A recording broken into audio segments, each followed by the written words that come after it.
Senator Cantwell. Thank you, Mr. Chairman. And again, thank you for having this hearing and many of the hearings that you are having on this subject of the implementation of the Affordable Care Act.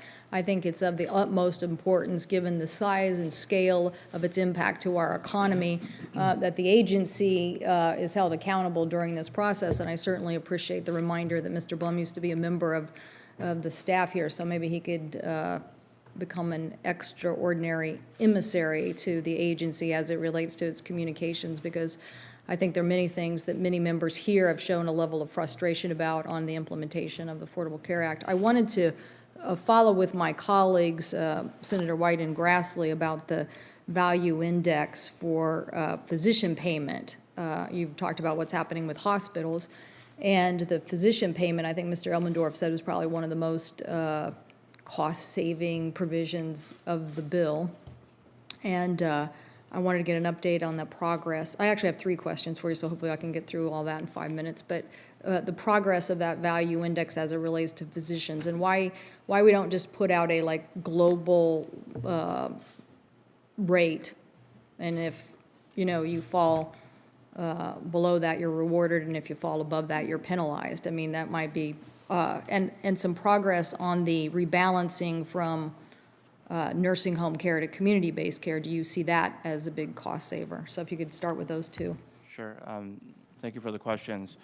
I believe that the value modifier physician payment change that was authorized in the Affordable Care Act has the potential to be one of the most significant changes to the fee-for-service Medicare program. It is also one of the hardest, probably the hardest policy that we're working to implement from a couple different perspectives. The challenge is Medicare beneficiaries who have many chronic conditions see many physicians. They can see 12, 15 different physicians in the course of a year, and how you can assign the accountability for the patient's total care is very challenging when they're seeing multiple primary care physicians, multiple specialists. So we have chosen to phase in the value modifier by first starting with large physician groups who are over 100 professionals, because we have the greatest confidence that we can assign value and quality to that large practice. We are very much committed to the policy. We are committed to the schedule that was outlined in by the Congress. But this is the hardest policy that we're going to need all the advice from this committee, the physician community.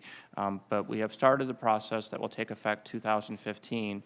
But you will see more rulemaking this year to continue the phase into the policy. I think it starts in 2013 and is not fully implemented to 2017 or something of that nature. So I think we have lots of time. So it's good to hear that you think it's one of the biggest cost savings. I wanted to ask you about the basic health plan. One of the issues here on saving dollars within the Medicare budget is because Medicare is going to take everything that we have just because of the aging population and living longer. So we want to get it right. But in the Affordable Care Act, we have 2 provisions. The basic health plan, which is annual costs and premiums a lot lower than what they would face on the exchange. And then the population, if we could see that chart for a second. This let me just put it over here. This particular population is a very narrow population on the exchange, but somehow the agency seems to be very anxious, instead of implementing the law in 2014 as called by in the Affordable Care Act, seems to be anxious that somehow giving this population just above the Medicaid rate a more affordable benefit plan, as outlined in the first chart, is somehow against the interest of the overall act. And if you could shed any light on that, I'd certainly appreciate it. A couple of ways to respond, Senator. I haven't personally worked on this issue, so I can't speak to the decision-making behind it.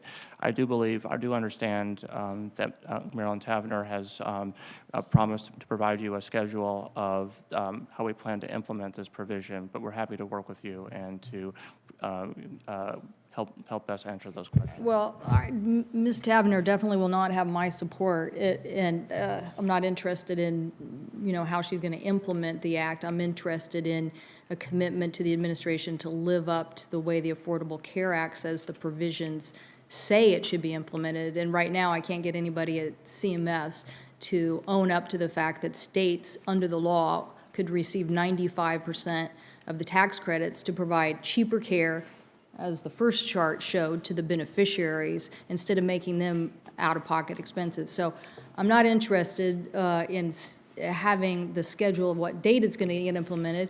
I'm interested in the agency making sure that it doesn't thwart a more cost-effective solution to somehow save the exchange, when that's really a false issue in my viewpoint. So thank you so much.